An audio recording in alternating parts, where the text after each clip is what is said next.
So, hello everyone, and welcome to the first session of DAM Week. I am Carly Hill. I'm the Director of Growth Marketing and the host of today's amazing customer panel. So, just to start us off with a little bit of housekeeping, we are going to do a Q&A at the end. So, if you have any questions throughout the webinar, pop them in the Q&A tab, and we'll do our best to answer them at the end of the call.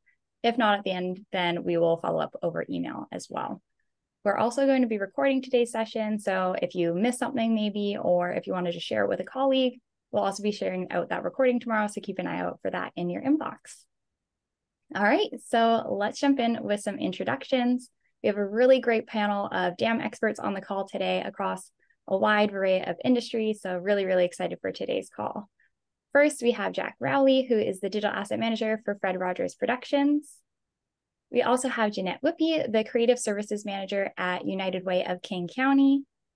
And last but not least, we have John Grusky, the Design Lead for High Torque.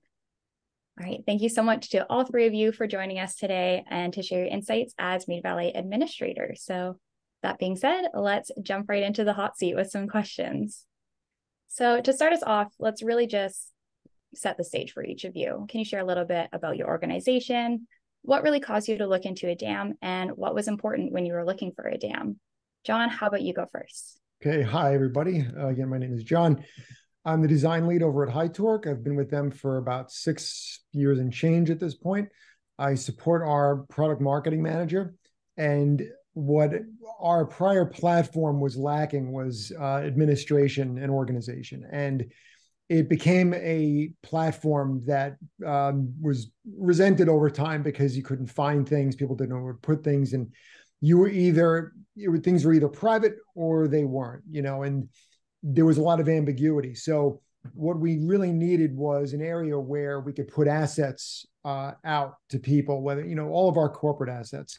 And what I do as the design lead, I basically design all of our printed materials. I have a senior designer under me, and on a regular basis, hourly, we're using Media Valley to disseminate, files to people. But we wanted to have these in a place where people could just go in, grab them autonomously without having to wait. We're an international company. We're based all over the world, and we have vendors who do our trade shows.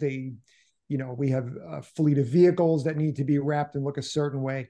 And we were in the process of rebranding and enter Media Valley, where, we needed to empower our reps and territory managers with not only the assets, but the vernacular that we use in terms of, what kind of files the printers need. And now, Media Valley provided a window into these files that they could confidently send to their vendors without having to wonder what an EPS file looks like, or having to speak a language they're not familiar with. And now, we've got this huge database of resources that people no longer have to worry. Well, is this current? Is it, is it correct? Is it on brand? So that's the direction we're heading.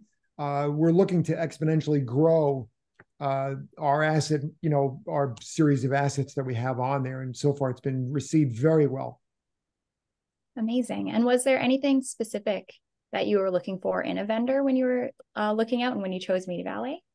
Yeah, I mean, price, just functionality, user friendliness, the UI, everything. When my supervisor was looking into all this, Christian Hartwig, he had our, his entire team. We were sitting looking at all this, and it was like a no-brainer when he showed me these things. And then we got on with Julie. Jules was fantastic. I'm sure other people can sing her praises as well.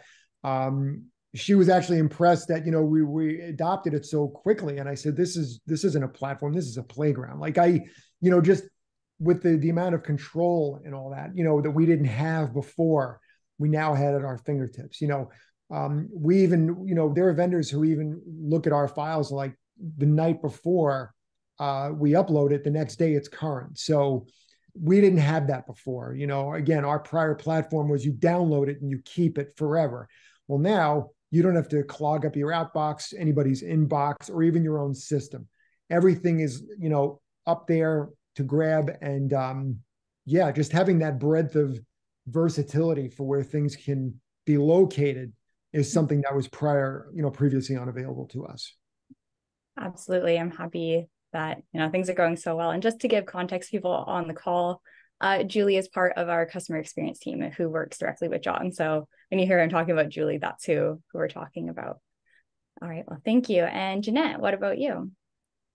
Hi, I'm Jeanette Whippy, she, her pronouns. I work for at United Way of King County in Seattle, Washington, where we're working side by side with communities to build an equitable future for everyone. I'm the project manager, print production manager, and dam administrator for the marketing team. So what was happening? Our previous dam was really difficult to navigate, rarely used. Folks didn't save photos on a regular basis, so there was a weird mix of things that if you didn't know where to look or what exact event you wanted a photo from, it was impossible. No one included keywords when uploading. It was like a dump and run situation. So we're like, okay, let's find a better dam. We wanted it to be easy to use, have a better way to navigate and share images with partner organizations, media, and vendors. And well, I wanted people to upload stuff in a coherent way and manner, and to be able to control how they uploaded and what was required and what wasn't. Busy person proof. Definitely Media Valet hit all those spots. And yeah, so that's why we went with Media Valet. Yeah, absolutely. And I think that pain point can resonate with a lot of people on today's call, where you have this library, but really it's the Wild West where you can kind of do anything, not do anything, and it just makes a bit of a mishmash for everyone else at the company. Mm-hmm. Perfect. All right. And Jack, how about yourself? Hi, I'm Jack Raleigh, the digital asset manager for Fred Rogers Productions, which is the company, a nonprofit that Fred Rogers started. And we had thousands of assets of Mr. Rogers' neighborhood episodes scattered across many directories. And most of these were video and image files. Plus, we have 3 series, now 4 series that are currently in production at PBS Kids. So, and there are many related assets with that. So we needed a searchable structure to house them. And Media Valet was the best that we saw, and we're very happy that we went with. Amazing. Perfect. Thank you for that context.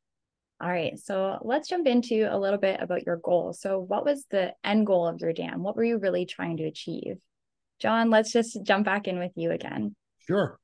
So again, what was happening was that, when we feature ourselves at a trade show, we service, we're an industrial bolting system company, and we've been around for over 50 years.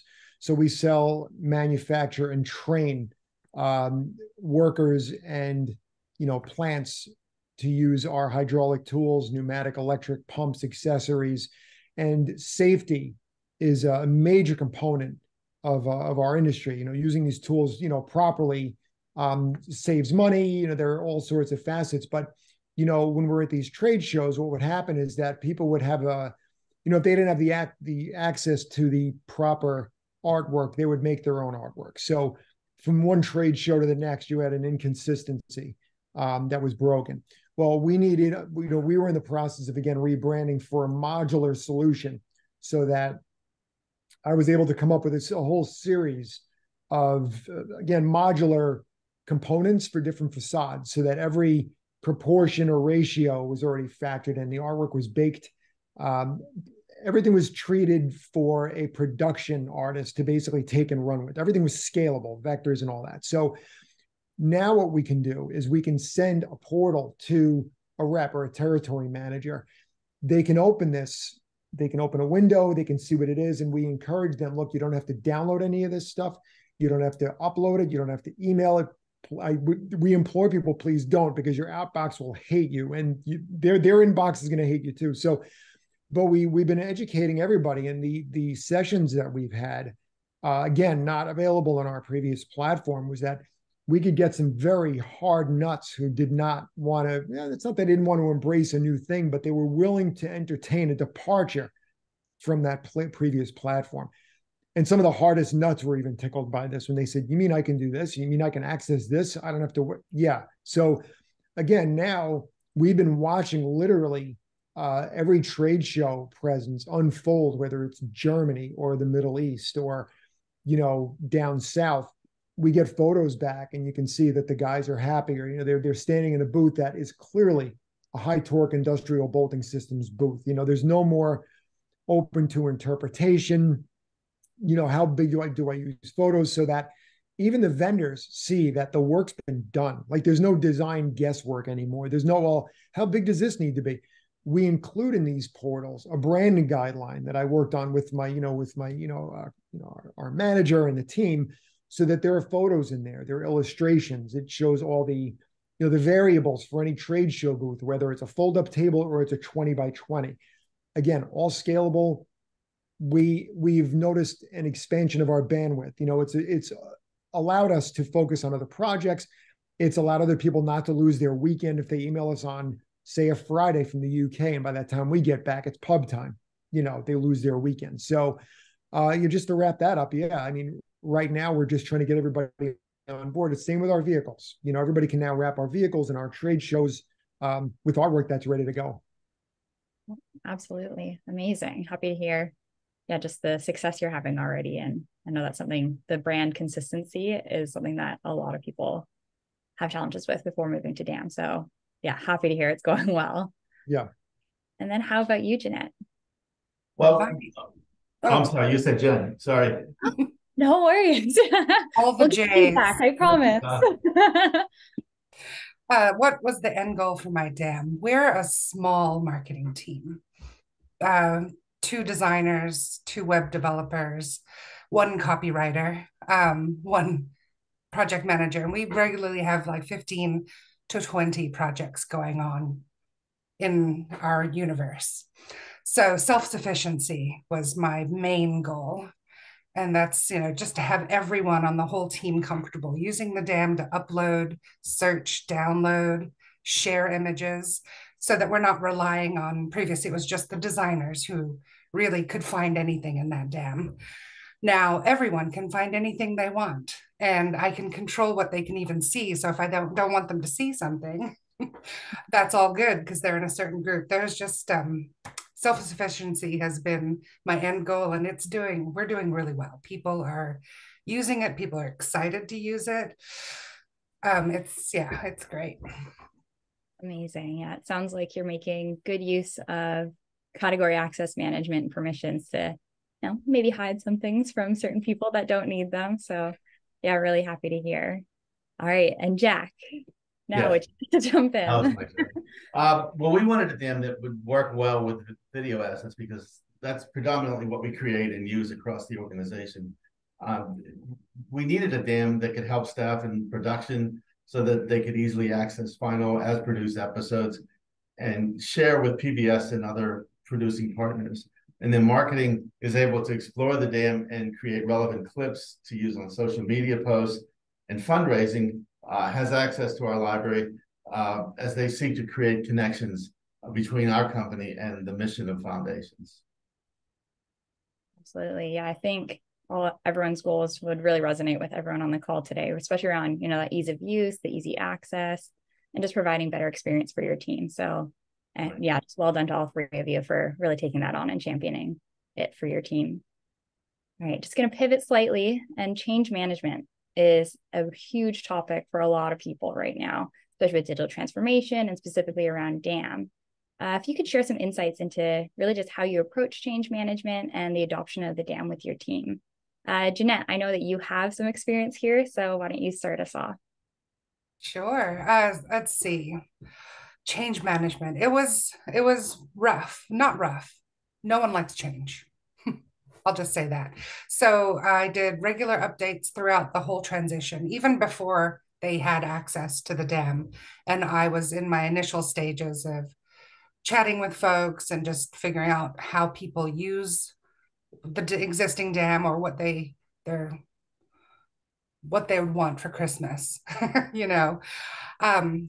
just regular updates during that whole thing. And then training and more training and specific training just for the designers, just for the social media manager, just for the web devs, and ongoing short tips and trick sessions in our weekly team meetings.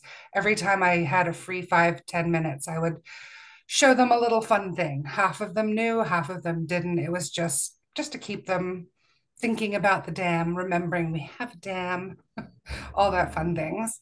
A few folks have been reluctant to really get into it, but I got to tell you, peer pressure is real. And having the rest of the team talk about how easy it is to use and slowly shames them into giving it a shot. And honestly, they're better for it and they love it. I mean, it's good. It's an easy platform to champion. Absolutely. And I know that this is one of many jobs that you take on. So again, well done with taking those 5 minutes, those 10 minutes to really, really champion your dam. That's true. This is like a third of my job that I am still able to make the dam amazing, even when it's only a third of my job. I know, if you have a full-time person, you can get so much more out of it, but even just a part-time dam administrator still gets the job done and you can get so much out of it. Mm-hmm. Yeah. I think you're being hard on yourself. It sounds like you're doing amazing things with the third of your time. All right. And how about you, John? I know you're doing a little bit with kind of adoption and change management as well. Yes, what we've been doing is, and again to Jeanette's point that, and I'm sure Jack can echo this too. Not everybody's quick to adapt change, but when you had a platform like the one we had before, this was a welcome change, And again, the training sessions provided by Media Valley were fantastic because, again, like I said, we had some very finicky individuals who, just want what they need. They're out there in the field. They just need to get a file to somebody. They want it quick. And that's one of the great things about Media Valley is that no matter how experienced you are, even if, you're a detailed dork like I am, where you go in, it's like, oh, I can do all these things. There are also people that really have no care in the world about all these things, all these buttons and bells and whistles. Where can I go to get it? Oh, you mean I can make my own this? So the change management started off with a couple of drizzles and just, a little bit of, well, you can do this, you can do that, explaining them how to find something, explaining that we've already inserted hundreds of keywords within the first couple of weeks, and then and explaining to people who didn't know what the word Boolean was. I was like, is that a Halloween phrase? And like, no, it's this immense great search, ability that we didn't have again in the prior platform. So down to the fact that people were shocked that you could find a photo based on if you typed in the person's name who took the photo, it's looking through the metadata. So, we go from there to explain to people, look, if you like where these things are, you can make a light box for yourself and have this little, it's funny because in the beginning I was calling it a shopping cart. That was the first thing I was like, oh, there's got to be a shopping cart feature. And then it was explaining to me that's what a light box is. It was like, oh, this is fantastic because I want to be able to have these things without having to lose them.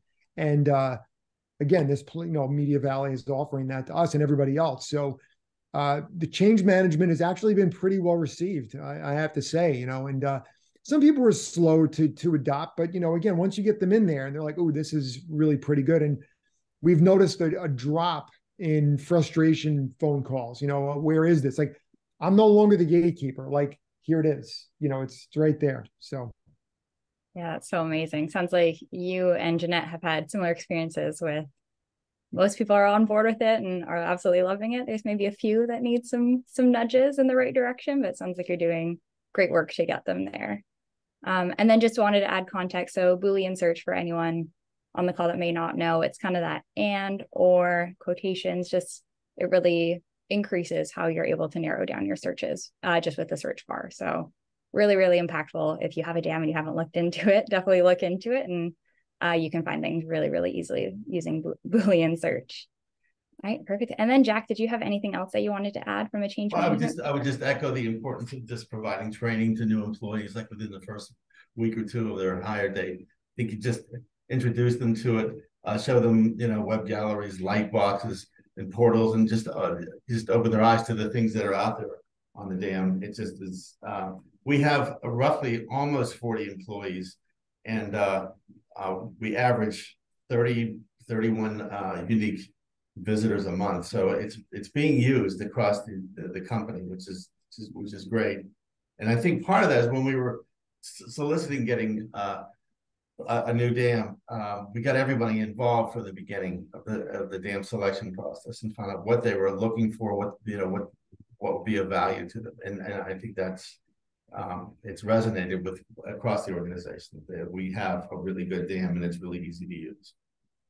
Yeah, absolutely. That's something that, I mean, even us in Media Valley, when we're speaking to new potential customers, that's something that we always recommend is just don't hide it. Don't do it in a box. Like, get people involved early on, get them involved during the buying process, and it'll really help you find a solution that's right for you, find the solution that's right for your team. And it sounds like you and your team did exactly that, found the solution that works and that is getting good use. So yeah, really, really good job. All right. So I know we've kind of dabbled into it as we're talking through all these other questions, but really just want to narrow in on your use cases and just how each of you are using your dam. So Jack, I'm going to put you right back in the hot seat. I'd love to hear more about Fred Rogers Productions and how you're using it to really help manage your media content. Well, I mean, as I said, production, it shares final episodes with producing partners. And this use will increase exponentially as more programs and episodes are created. When we have in production now, Daniel Tiger's Neighborhood, Pig Plus Cat, Odd Squad, Don Quixote, and Alma's Way right now are in production. And so there's constantly new episodes coming. So we are always looking for the easiest way to make them searchable and usable. There's our licensing. I have a story I like to tell, but we have our licensing person had a partner who was looking to create a Mr. Rogers puzzle, and he had some specific ideas of how it had to look. He wanted Mr. Rogers wearing a purple sweater, even though most pictures of him have a red sweater. But he wanted, for some reason, a purple sweater, holding the King Friday puppet and standing in front of the castle in the neighborhood of Make-Believe. And thanks to the dam, we were able to find Fred doing all those things with the added bonus of having trolley in the front. So he was happy, and the Mr. Rogers puzzle is now a part of the Aegis. And now, I guess it's doing well. But anyway, we were able to fulfill his needs to make the perfect Mr. Rogers puzzle. That's amazing. And I've seen the book and it looks beautiful. So great picture choices. I did want to ask quickly, I know you're using video intelligence as part of your dam and really just using it to make the most of your video. Can you share a little bit around how you're using that and where that comes in? Well, I mean, it's just for search.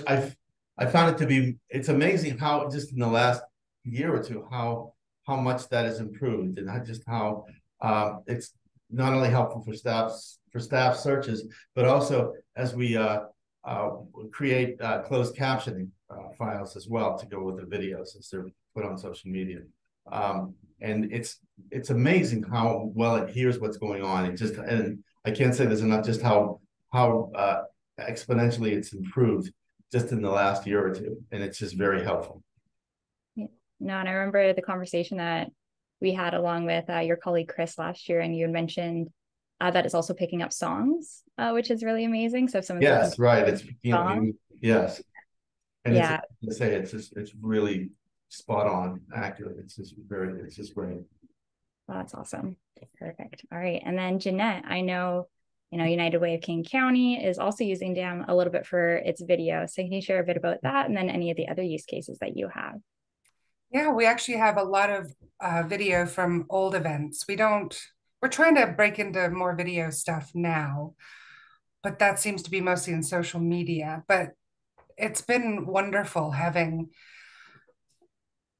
B-rolls are obviously B-rolls due to video intelligence, and just having the ability to find people or phrases or places. It's just fantastic. So yeah, our video person has been amazed. So that's been really good. We mostly deal with photos. We store photos of events and native files of all our projects. It helps with storing the native files, helps us with vacation and emergency coverage for designers. And it's also great having all those photos associated with events with keywords and categories. When my team needs to find footage or photos of a particular person, for example, finding images of someone who stayed housed due to our eviction prevention program for a success story to encourage people to donate during our year-end campaign, previously would have to go through hard drives and old servers, and not everyone would have access to all those same servers. Open and look through vaguely named folders on our old DAM, looking for a name or a location or something to give us a hint as to where this more photos of this one person might be. And with Media Valet, it's so easy to find them. You just need like a few key phrases and, fine tune your search a touch. So it's been really good. Amazing. So happy to hear that it's going well so far. Right. And John, let's hear more about HighTorque and how you're using your DAM. I know you've already touched on how you're using it for trade show designs. Love to hear more about that and any other use cases you have. Well, what I'm doing for my own, not only for my own edification, but what I try to do is I try to get myself lost in more of the details so that I can stumble on any, new findings that I can communicate to others if they start to, come up behind me in terms of, well, I found this out, I found that out. And then I can explain to them, well, this is what you can do when you get to these points, So, and again, maybe I'm an outlier in the sense that I'm constantly uploading things because in our department, we're a small department. Again, we have a senior designer who supports me and our manager. We have 2 social media individuals, and we have 2 video guys. And so, I'm in front of my computer, I think sometimes maybe more than say the video guys are, where they're shooting and all this other stuff. Now, what I'm doing is basically naming conventions are a key thing. That's another thing that was sorely lacking. And one of the most valuable things I got from Julie, and maybe I needed somebody to just kind of wag their finger at me, was like, just pick a convention and stick with it. Because, is it a hyphen? Do you get a hyphen? Is it an underscore? And she'd be like, look, pick one and stick with it. So that's what I've been doing. Case sensitivity, just trying to make sure that however we name these files, they're all consistent across the board so that they're easy to find.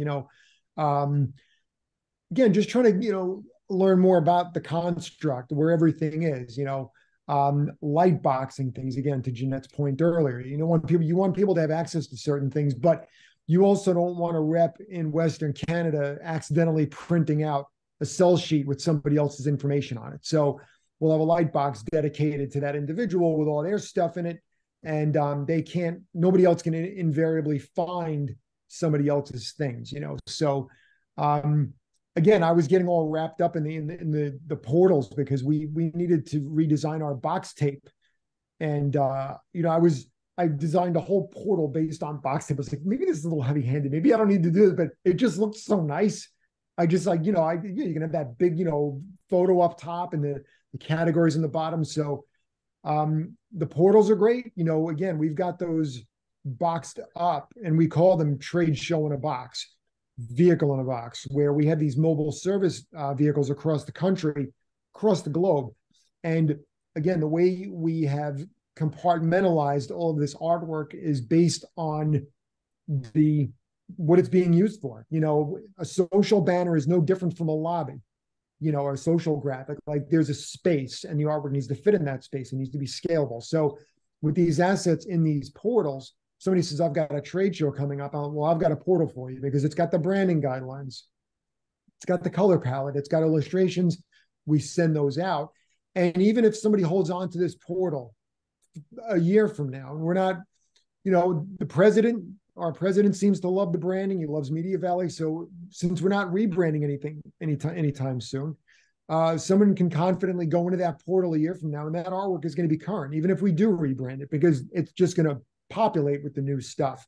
So that's been great too. And communicating that to people is something else we're trying to undertake in terms of, again, the change management and getting people to hit that follow button, because that's your status update.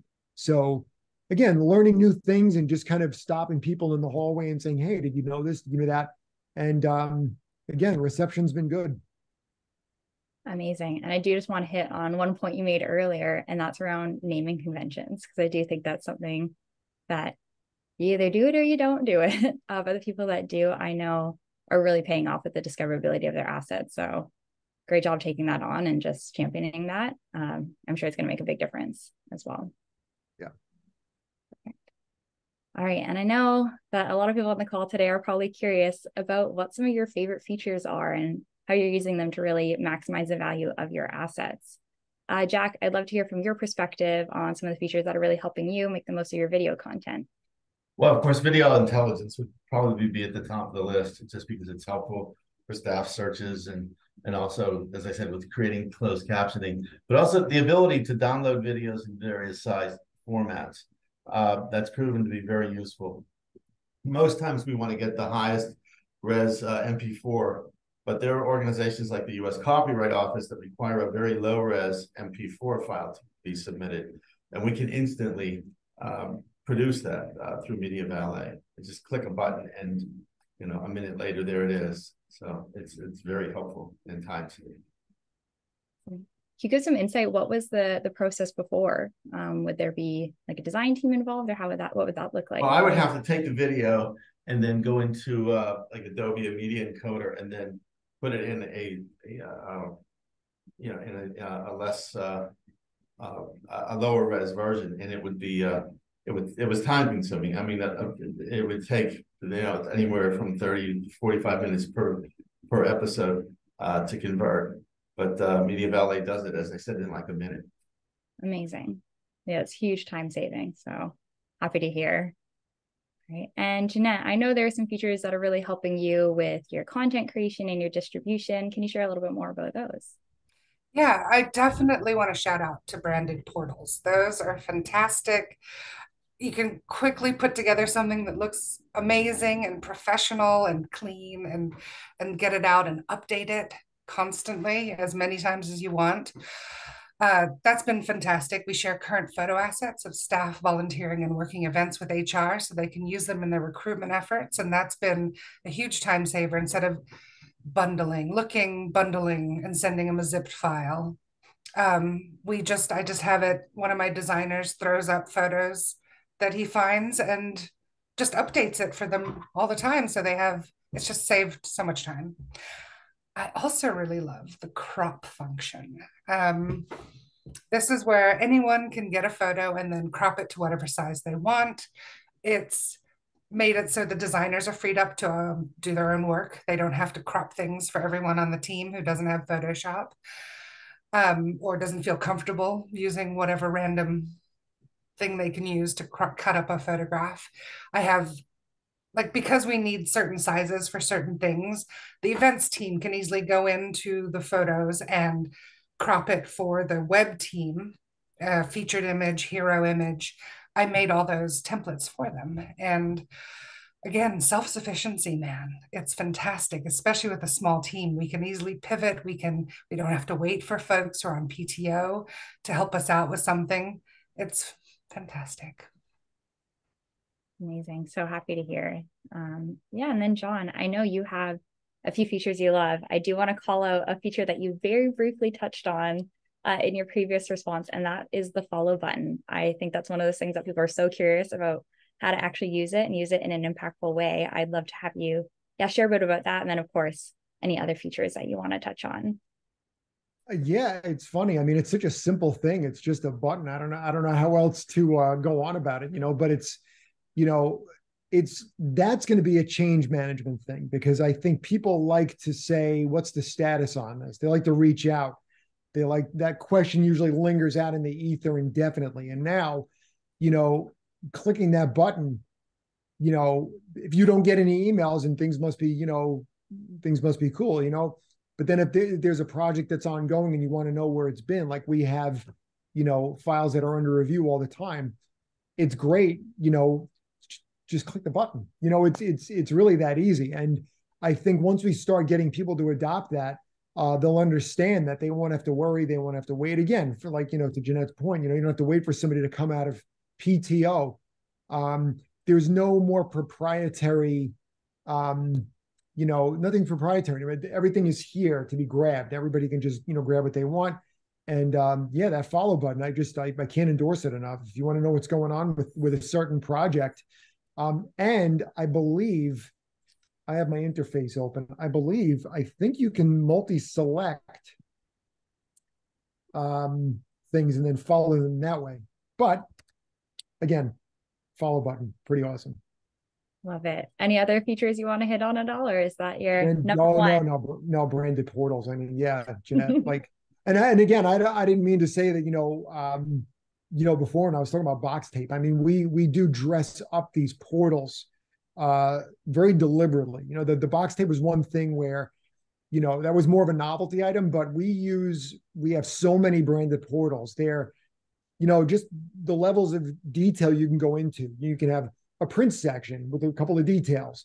You can just the color coding, the controls are just off the charts, and it's great. And you can dial it back too. It's not like you're obligated or beholden to all these details that you have to put. You can keep it simple. Just like here's nice header image. You can drop your company, logo in the top right. It's so buttoned up that it doesn't look like a partnership portal. It looks like your company's portal, your organization's portal, and it looks like it belongs to you. And there's no dilution of your brand.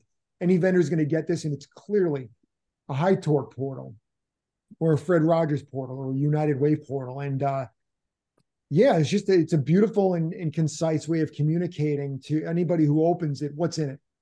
And again, just to go back, a step or two, when you asked in the beginning, what was lacking before was just visibility and transparency. Nobody knew what an EPS file was. They didn't understand transparency.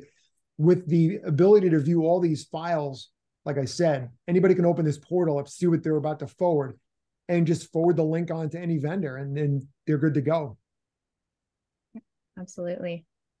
All right. So let's jump into results a little bit. So what results are you seeing with your dam? And specifically I know we also kind of covered it throughout, but is there anything you can do today that you couldn't do before you had a dam? So Jeanette, let's talk a little bit about United Way of King County. Cropping. That's really been, everyone's having fun with cropping. We can more easily share files with outside organizations, those portals. I mean, because we partner with so many other organizations, and we want them to use social media images. We want them to share what we share and within our branding when we're working with them on things. And we're finding photos we didn't know we had. We got facial recognition, and you just type in that one person's name and it finds them everywhere. Great stuff is unfolding. Old photos that they thought were hidden, we found them. And they're awesome. And the search function, I mean, yeah, so many good things, but we're doing so much more, and everyone's doing so much more for themselves. And if you really had to summarize in a couple words what the impact would be, is it time savings? Is it brand consistency? Is it? For my team and for what I've been focusing on, it's time savings. Brand consistency is just a fantastic bonus. It's really that time for such a small team to handle all that we do and all the good that we do. It's just helping us do more. I'm very happy to hear that. Right. And John, how about yourself? I just like imparting onto people that, the training wheels can come off now. Like, here's the stuff, like, here's how you can do this, how you can do that. And, it's never a matter of shooing anybody away. It's a matter of saying, look, you've now got the power to do these things. Again, like, everyone's talking about being able to crop and do this and downsize.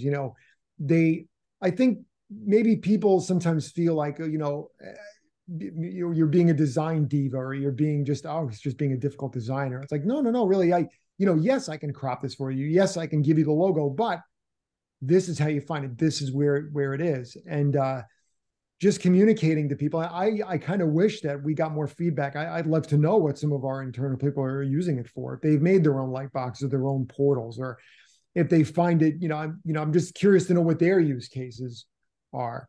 Yeah, I think I answered your question.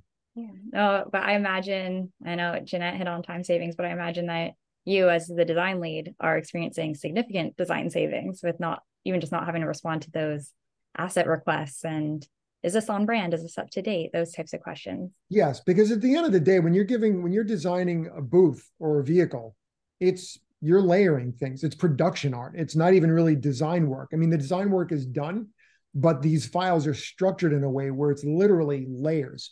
So with our vehicles, okay, we have mobile service vehicles that service the country in dozens of industries: oil and gas, power energy, clean power, mining, construction. The list goes for days.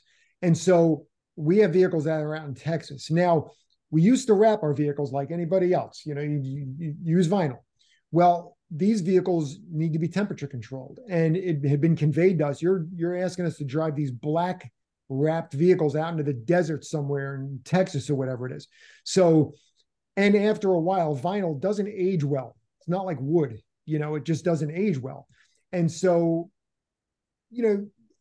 peeling, cracking become parts of the puzzle, and so you can't really patch a vehicle. Blacks don't match up. You get a series of grays. Well, we wanted to come up with a solution that would be a more cost-effective and future-proof solution. So we partnered with a wrapping company that we use in South Jersey. And what we concluded with was that we would use a film. And the way it's explained is that it's kind of like the glass on your phone. It's a protective film. So all we do is we put red down. Our baseline is a white vehicle. We're no longer wrapping the vehicle. It's a film. So not only is it protecting the vehicle, it comes off without pulling the paint off. And all we need to do is decal our logo right onto the vehicle or onto the doors. And we have lockups for all these things. So we've even got the prescribed fonts that we convey to the vendor. You need a Creative Cloud license, whatever it is. All this stuff is layers of artwork that go on. And if the film needs to come off, it's going to match because it's just film. And we need to sometimes sell these vehicles after 5 years. And it's hard to sell a vehicle when the paint is all peeled off. Well, now all you have to do is peel it away. And if you put an enamel coating on these, they look like candied apples. And the way the artwork is bundled into the portals, we hand this over and there's no guesswork. Again, because there are illustrations in the portal, in the branding guidelines that they receive. All we need to do is see a soft proof and they roll it out and they all match. Amazing. Wow. These things that I have never even thought about, but so happy to hear that it's all working. And that Branded Portals is able to help you out with that specifically. Very much. All right. And then Jack, anything from your side?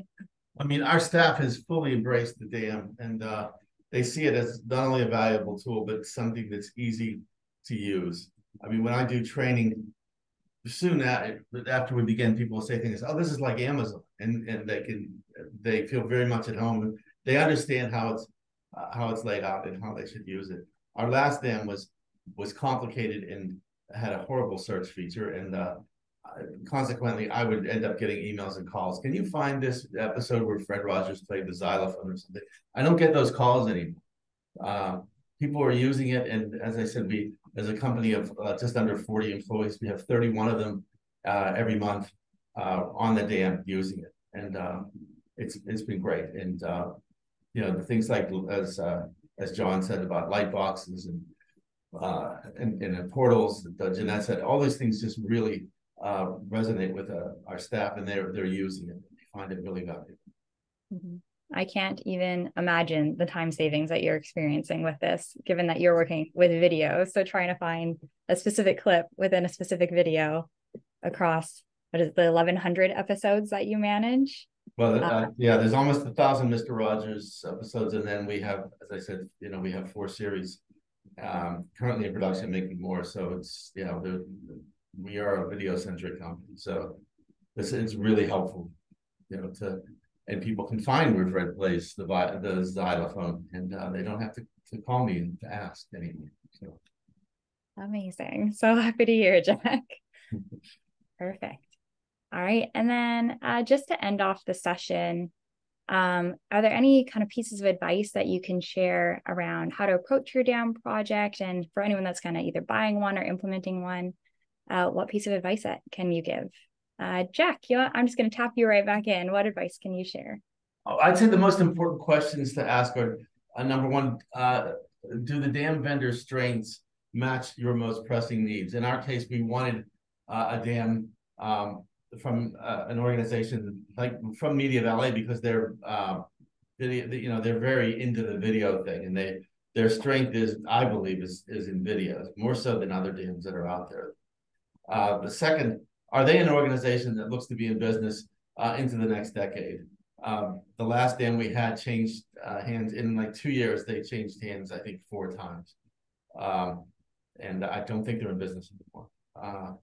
And lastly, how good is their support? I mean, and there will always be questions given how rapidly technology is changing. So you really do need support. And I have regular meetings with Nate. And we just go over just things, and just he'll tell me what's new, and I'll tell him what I'll ask, how do you do this, or things like that. And those are ongoing, and that's very helpful. Mm-hmm. Yeah, I have a feeling that support is a bit of a theme against with all 3 of you, because John's already mentioned Julie, you're mentioning Nate. Yeah, so I mean, I'm interested to hear about Jeanette and John's perspective, but yeah, I just really need to hit on the importance of support. It's one of the things that obviously we invest a lot of time into with our customers, but really happy to hear that that's something that you would actually encourage as well. All right. So John, what about from your perspective? What would you recommend? Well, what I would recommend is, for anybody using it, if you've got any, reluctant, anybody who's not, if you think someone's not going to be an adopter of this, find a way to basically communicate and explain on a base level how to get in and show people around, give them like a nickel tour, just like, and that was one of the things that I loved about this was that, I've been doing design for, a couple decades now. And it's like, you get into that habit of speaking a certain way that you forget maybe the person you're speaking to doesn't get it. And it's a matter of just kind of finding a common language. And I found that Media Valley provides that on so many levels. Like, yes, I can dive into the deep end of Media Valley and figure out where everything is. But I also realize that there are facets of it that can be communicated to people. Like if you need 3 cut sheets or sales sheets that you use on a regular basis and you send them out, I can show you a portal where to keep them, how you can share them out, show them the functions of it, and basically feed people little bites so that they don't feel overwhelmed by the interface, because the interface can look very scary. But once you get in with a magnifying glass and you look at those things, you're like, wow, this can be easily communicated to anybody, and that will entice them to take bigger bites out of the apple somewhere else, and then find out that there are all these other things, and then you can step your levels up. But I think that's the best way to get your most reluctant individuals to be enticed by this platform, because it's really fantastic, and they'd be missing out not to take advantage. Yeah, absolutely. I think showcasing the value to them specifically can be a huge value. And as you said, kind of highlighting, here are some features that you would find really useful and exactly how you can use them. And it's one of those things where, especially if you're working with your customer success manager, Media Valley people work with hundreds and hundreds of organizations. So even if you don't have an idea of how they can use it, if you're just like, hey, I have my sales team, want to get them using it, where do I start? What are the use cases? They can absolutely share that information. So yeah, I think that's a great piece of advice. All right. And then Jeanette, you are last up. Take us home. Well, everything Jack said, everything John said, absolutely. For me, support was super important, just because it's a third of my job. And honestly, that support came in handy so many different ways. It took me a while to wrap my head around how to set up the categories to help with searching.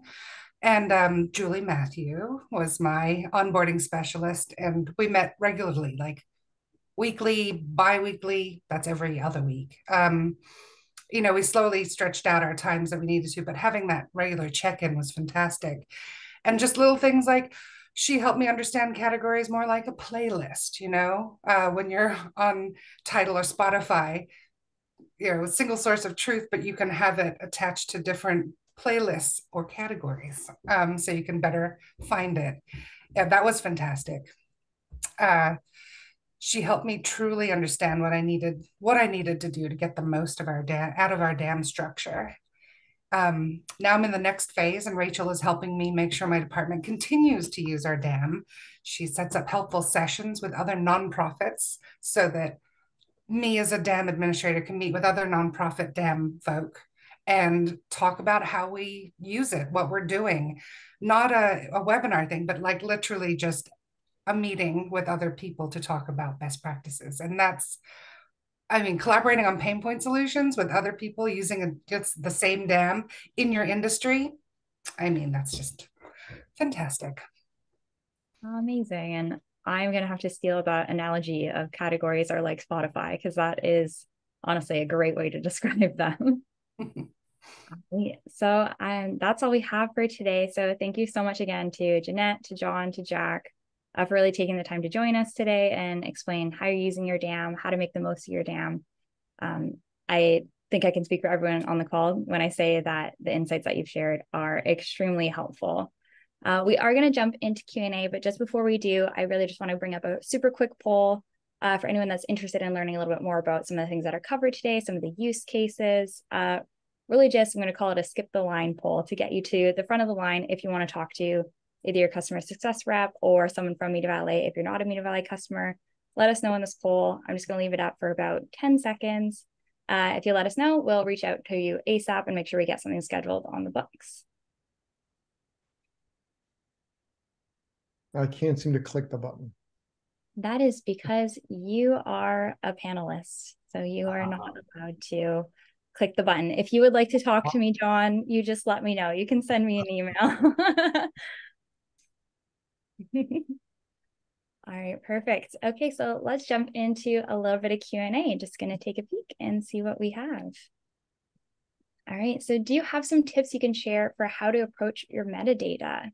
Does anyone have anything that they'd like to jump in and share, just how you approached your kind of metadata, how you're keywording?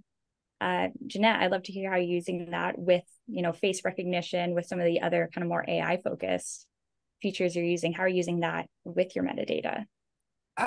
For the most part, we work with a lot of freelance photographers, and I've yet to really hone in on getting them to do better things. I just make sure that they include their name in a certain field, just because I know I have that field set up to do a cool little thingy thing. I think that's the official term, a thingy thing.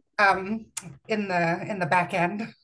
So just making sure that my photographers know what fields in metadata that I would love filled out, and making sure they do that. And it's easy peasy. Absolutely. John or Jack, anything you'd like to add? I would say, well, with video intelligence helps, but Daniel Tiger's neighborhood, for example, Daniel could be showing empathy, but as a 4-year-old, he would never use that word. So that's a good keyword. The synonyms to things that are going on that helps with the search. So that's where I think metadata. You need to have to think about what synonyms are going on as well. I'm actually glad you mentioned that, because that's a scalable statement that you've got there. Because for me, we had a series of photographs that needed to be keyworded, and we weren't getting these photographs in one shot. We were getting them over the course of a week or so. What I had done was I started a CSV file, and what I did was I would literally look at each of these and figure out what are the common denominators, like you said, empathy, sorry, empathy, pathos, things like that. I would just kind of free associate in my head and comma separate them and keep that as a file, so that whenever I had to go back in and maybe, mess with the metadata or the keywords, I would literally just copy them out, paste them in every time. And I didn't have to sit there trying to remember what I did last time. So I keep those off to the side for future reference. It's actually so interesting, because that does bring out another story that I have actually with another customer where I was speaking with him. And one of the things that he touches on is exactly that, like how to manage synonyms. And he kind of started with what he thought was the correct words to use. And then if anyone came to him and said, hey, I can't find this image or I can't find this file, he would help get it for them. But then he'd be like, hey, what was it that you searched that made it so you couldn't find it? So the example that he gave was he would maybe tag something with happy, but then the other person would be searching for smile. So then the first thing that he would do after someone didn't find something was he'd search for happy and everything that he tagged with happy, and then he'd hit select all, and he would add the category smile to all of those. So it's okay, now we have the synonym there. that others may be using. So we tagged it at first with what my initial thoughts were, but then it just helps develop it over time. So, and that could be something that is useful to both you, John, and you, Jack, if that's something that you're doing in the future. That's how he tackled that. So very helpful. I would also add that it's important to bring in people that are working on particular programs to provide keywords and things like that, because they have an insight that I don't. And that's, I mean, anyway, that's all I'm saying. Yeah, for sure. So I guess for context there, that's more like if someone's working on a specific show, making sure they're helping with tagging that show, for example. Right. Okay. Okay, perfect. All right. And then we have one more question, and that's what were your first steps when you first started looking for a dam? I guess, like, did you start with like internet search? Did you get recommendations? How did each of you approach kind of your dam journey at the very beginning?